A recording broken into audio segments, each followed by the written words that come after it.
Hola a todos, soy Ismael García Villarejo con la producción de José Jiménez y la realización hoy de Covadonga La Cruz Camblor y Manuel Hernández. Y esto es Finanzas.com al cierre del 3 de noviembre.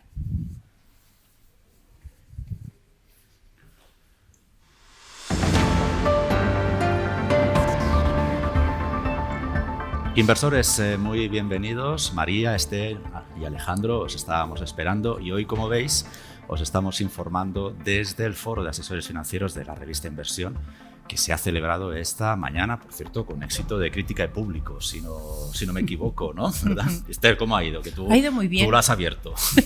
Yo creo que ha ido muy bien. Ha suscitado mucho interés, la sala se ha llenado y por lo que nos han comentado al final de las mesas, la gente ha estado muy contenta. Entre otras cosas porque se ha dado un punto de vista optimista sobre el futuro, por ejemplo, de las empresas de asesoramiento financiero. Pues todos los puntos de vista optimistas nos interesan, Esther, así que luego nos lo cuentas. Estupendo. Pero si os parece, María, Alejandro, también hablamos primero de la actualidad, porque mientras estábamos foreando pasaba de todo fuera del foro, ¿verdad?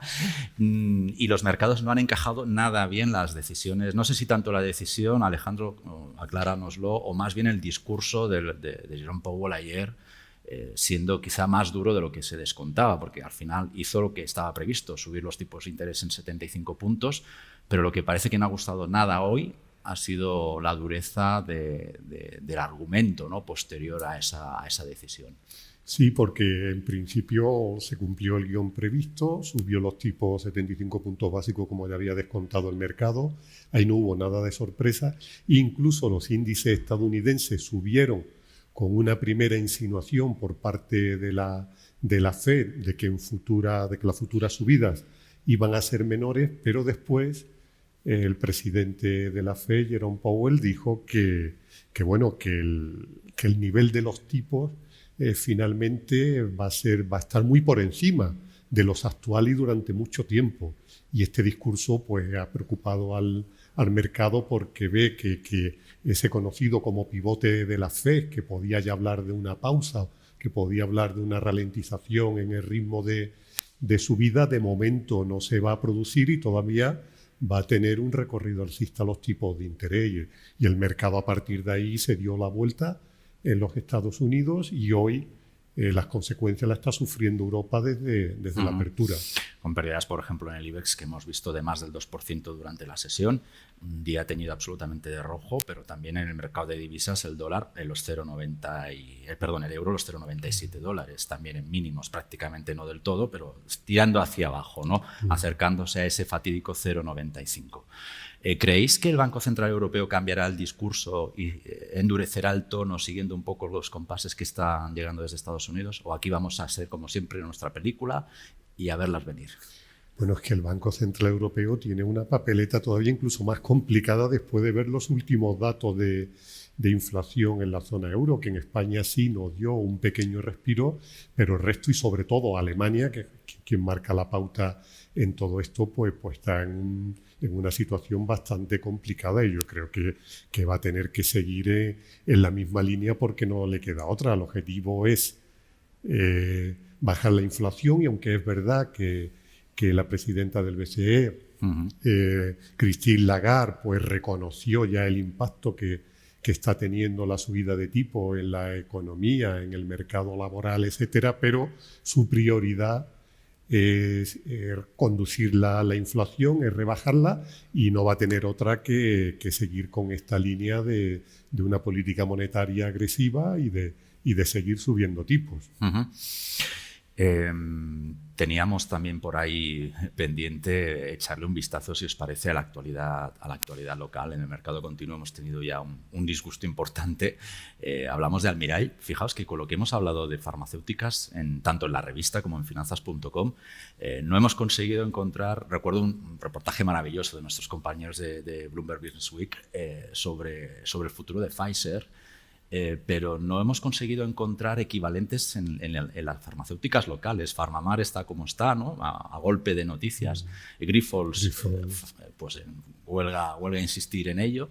Y Almirall, Farmamar, claro, lo que te comentaba, Farmamar a golpe de casi como se levante el día, ¿no?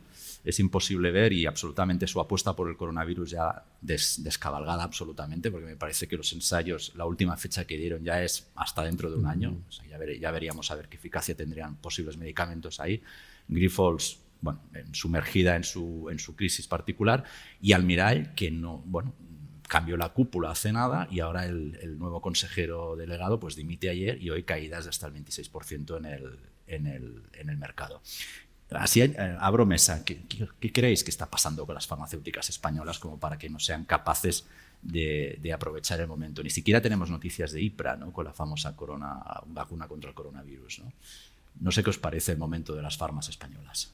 Bueno, en el caso de Almirall en concreto es que está uniendo incertidumbre sobre incertidumbre, porque se marchó el anterior consejero delegado, que es verdad que había hecho una buena labor y que el mercado le preocupó ese relevo, pero es que la llegada ha sido llegar y salir prácticamente, y esto ha sido una situación de sorpresa. Es verdad que en el año y medio que lleva en la compañía, pues el valor ha caído un 26% en bolsa, que nos parece que estaba muy contento, y al final parece que lo está fiando todo a un medicamento, ¿no?, para finales del año que viene, uno para combatir la dermatitis atópica, y bueno, esa situación a la espera de si se lleva a cabo o no el lanzamiento de ese producto, creo que está ahí el valor en el filo de la navaja, ¿no? Y el depender solo pues de un único producto, eso es lo que está haciendo, y lo mismo ha pasado con Farmamar, que también remitido a un producto estrella, y todos están pendientes de una única línea que en el momento que es muy fina y ante cualquier señal negativa, pues verdad que está teniendo un comportamiento muy, muy negativo en la bolsa. En el caso de Grifols es lo que has comentado, ¿no?, que es prácticamente una única línea de negocio, ¿no? Dependen del plasma. En Estados Unidos básicamente es donde consiguen el plasma, porque es donde se permite pagar para conseguir esta donación, y claro, con el COVID les hicieron muchísimo daño y todavía están recuperándose de eso. Pues todo esto pasaba fuera, mientras nosotros foreábamos con los asesores financieros, un centenar de ellos. Nos han acompañado esta mañana en el foro de la revista. Y Esther, hemos empezado hablando de la ley que se está cocinando, de la nueva ley que se está cocinando sobre el mercado de valores. ¿A qué conclusiones habéis llegado? Bueno, porque además nos ha acompañado una de las cocineras de esta ley. Exacto. ¿No? Pues a mí me han sorprendido las conclusiones a las que hemos llegado, porque como te he comentado antes, no creía que iban a ser tan positivas. Desde hace muchísimos años las empresas de asesoramiento financiero han sido el patito feo de las empresas de servicios de inversión. Y entonces, porque siempre decían que estaban sometidas a una constante regulación y que siempre las afectaba más negativamente que otras empresas de servicios financieros. Pero en cambio, con esta ley pasa algo contrario. Esta ley la está admitiendo como algo positivo, tanto para las EAF más grandes como para las pequeñas EAF. Y reconocen, tanto desde la administración como desde los asesores financieros, que les puede ayudar en su futuro. Que por fin ven su futuro más optimista que el que veían hasta ahora. Y esto también te sorprende tanto como a mí, muchísimo. Porque no parece que estemos en un momento en el que las cosas vayan a crear futuros optimistas, ¿no? O sea, no. Y menos como van los mercados ahora, ¿sabes? Que están recogiendo, pues bueno, que están pasando por un momento muy, muy negativo. Hemos tenido en tu mesa, ha estado Ana Puente, del Ministerio de Economía, que es una de las, como decíamos, entre comillas, y Ana, perdónanos, una de las cocineras de la nueva ley. A Fernando Zunzunegui también, y además Íñigo Peñas. Sí, miembro del Consejo de Economistas. Y además es el fundador de una EAF. Y ahí ha habido consenso. Hay una ley que va a crear optimismo. Eso es un titular, Esther. Ese es el titular. Estamos dando una noticia. Exacto, eso es lo extraño.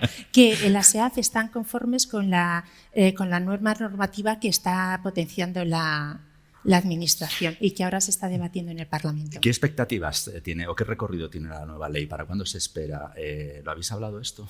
Todavía no se sabe para cuándo estará. se espera desde luego que para el primer semestre del año que viene. Y claro, se está todavía tramitando en el Parlamento. Y sí que por parte de la representante del Ministerio de Asuntos Económicos se ve que está dispuesta a cambiar alguna de las cosas que les están pidiendo los asesores financieros. ¿Cómo cuáles? Por ejemplo, hay un tema que ha causado muchísima polémica, que está relacionado con el FOGAIN.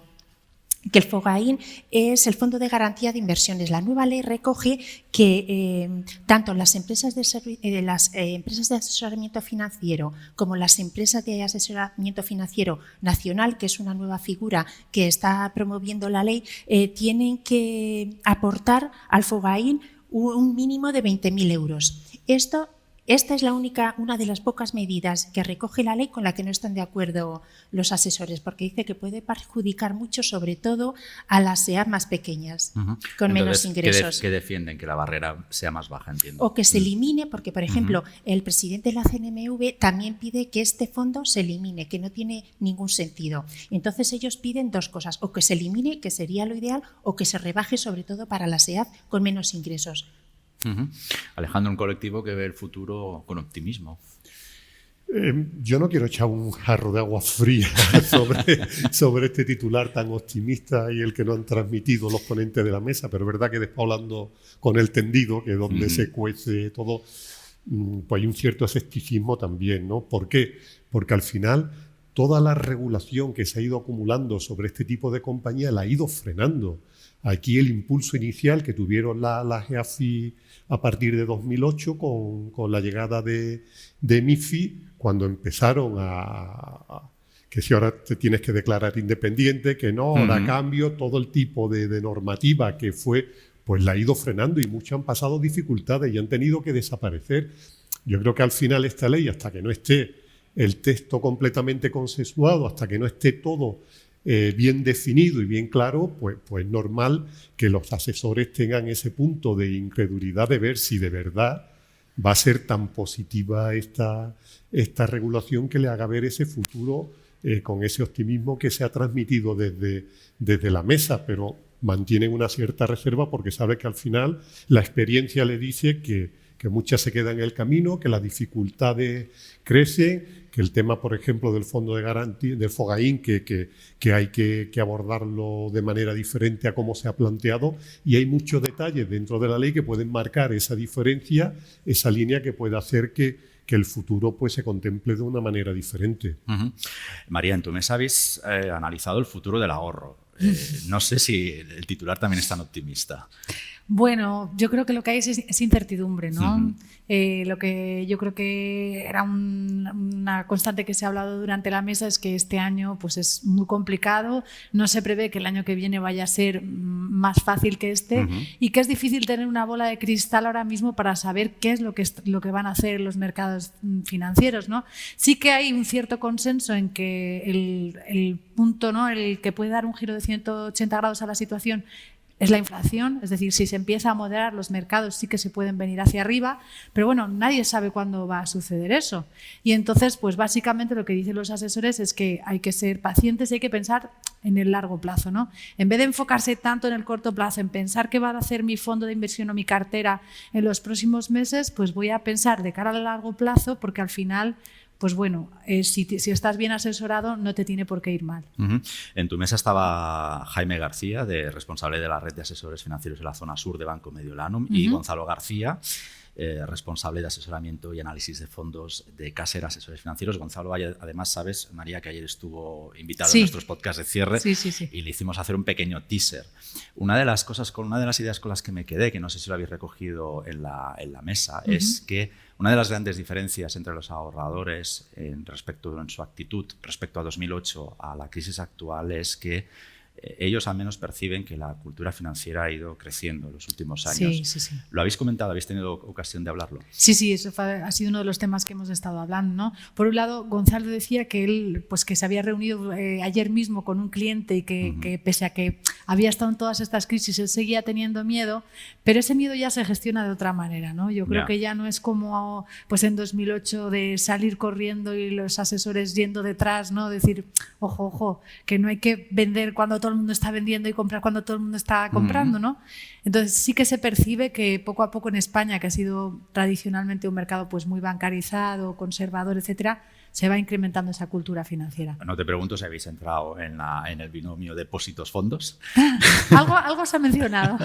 Pero al menos ayer Gonzalo se decantaba más hacia los fondos. No sé si Banco Mediolanum se ha expresado también en ese sentido. Bueno, básicamente lo que han dicho es que efectivamente que aunque los fondos te den mucho, un 2%, la inflación es imposible cubrirla, Claro. ¿no?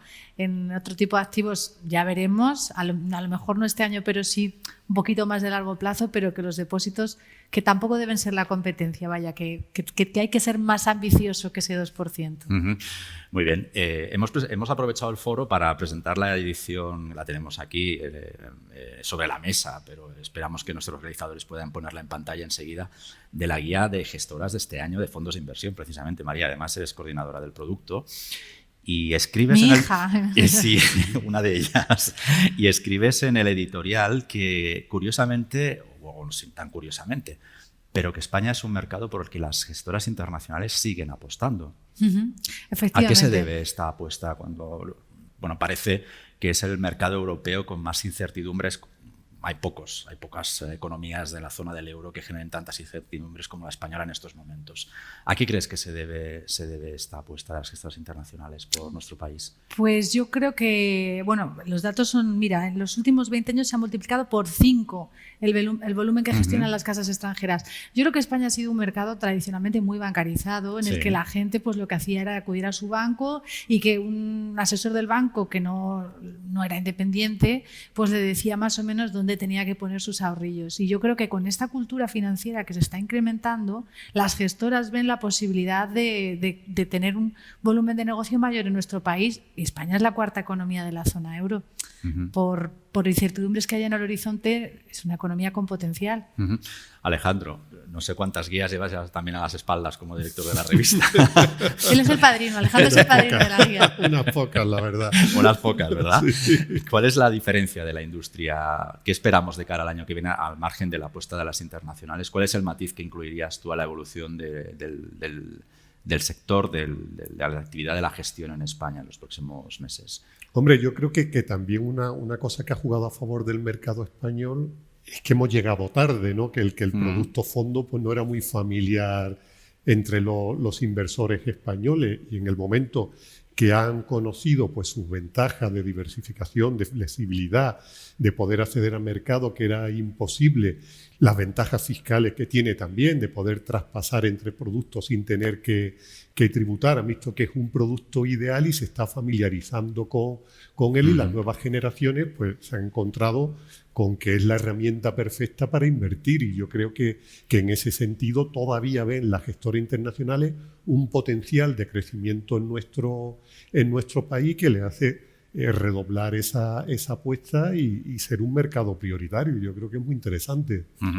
Pues no sé si descolocar a los realizadores e irme hacia donde está Manu con la guía de fondos, que lo voy a hacer, así les pongo nerviosos, que ya sabéis que si no pongo nerviosa a la gente no soy yo. Esta es la guía que próximamente los suscriptores recibirán. Como siempre, no hay nadie que incluya tantos datos, y como decimos en la revista, están todos, y quien no esté es que no está. O sea que... Y se ha presentado en el marco ideal, claro, en se ha el presentado foro de asesores justo, financieros, porque es una herramienta muy práctica y muy útil para ellos. Pues como decía, la guía de gestoras de fondos de la edición del 2023, porque además siempre la sacamos con un ejercicio de exploración, aventurándonos a lo que va a pasar, no a lo que ya ha pasado. La recibirán los suscriptores de la revista, y además los compradores de kiosco también la encontrarán retractilada, empaquetada junto a la edición semanal. Así que, oye, María, enhorabuena por el producto, porque te he visto trabajar, y a veces recopilar este trabajazo de recopilar estos datos no es tan sencillo como parece. Pues no sé, ¿nos dejamos algo del día? ¿Os apetece, ya que estamos, comentar algo que creáis que...? No sé, ya con lo que tenemos, la verdad que da un poco de miedo volver a la redacción con lo que nos podemos encontrar, porque está bastante intenso. A ver, la optimista, Esther. Bueno, voy a incidir en una cosa que se ha dado aquí, una noticia, y no quiero que pase desapercibida. A ver, y cuéntanos. es que la ESMA y la Comisión Europea están barajando eliminar las retrocesiones a los asesores financieros. Hace unos años esto con MiFID II supuso una polémica tremenda porque era una fuente de ingreso para los asesores, porque los clientes no estaban acostumbrados a pagar por el asesoramiento, entonces sus ingresos los tenían que captar mediante retrocesiones. Y una pregunta que he hecho a uno de los ponentes es cómo está valorando el sector la eliminación de los incentivos, y me ha dicho que lo está valorando bien, porque dice que cada vez están más acostumbrados los inversores a pagar por asesoramiento. Esto hace 6 o 7 años era una misión casi imposible, y la educación financiera está contribuyendo a este cambio de mentalidad, y que yo lo veo súper importante. Pues ya, si además los bancos cambian el nombre de las comisiones y en vez de llamarlo comisiones pagan tarifas, y vemos con normalidad que la gente cobre por los servicios que presta, ya habremos hecho la cuadratura perfecta del círculo, ¿no te parece, Esther? Perfecta, perfecta.